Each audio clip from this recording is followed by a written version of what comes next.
High. তো চলো আজকে তোমাদের সাথে শেয়ার করব সম্পূর্ণ নিরামিষভাবে কিভাবে ছোলার তরকারি বানাবে।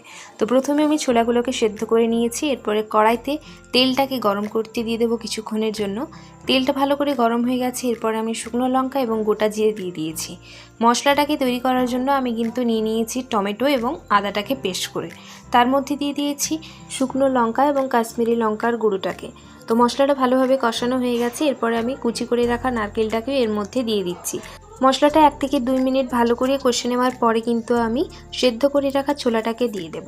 ছোলাটার মধ্যে কিন্তু আমি কোনো আলু বা কিছু দিইনি। তো মশলাটা কিন্তু ভালোভাবে কষানো হয়ে গেছে, দেখতেই পাচ্ছ। এরপরে আমি সেদ্ধ করে রাখা ছোলাগুলোকে এর মধ্যে দিয়ে ভালোভাবে কিন্তু মিক্সড করে নেব। নিরামিষ ছোলার তরকারি খেতে কারা কারা ভালোবাসো আমাকে কিন্তু অবশ্যই জানিও।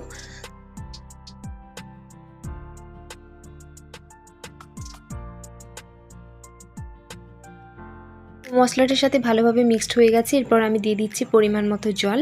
জলটাকে কিছুক্ষণের জন্য আমি ফুটতে দেব, যাতে একটা গ্রেভি ভাবটা চলে আসে। তো দেখতে পাচ্ছ এটা কিন্তু গ্রেভি একটা ভাব চলে এসেছে এবং তার মধ্যে দিয়ে দিচ্ছি আমি কয়েকটা দানা চিনি।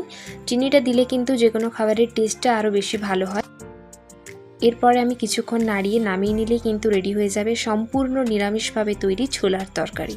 নামানোর আগে আমি ইউজ করছি গরম মশলা।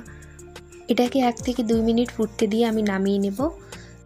ছোলার তরকারির রেসিপি তোমাদের কেমন লাগলো অবশ্যই আমাকে জানিও এবং পরবর্তী ভিডিওর জন্য কিন্তু চ্যানেলটাকে অবশ্যই সাবস্ক্রাইব করতে হবে। তো চলো, বাই বাই।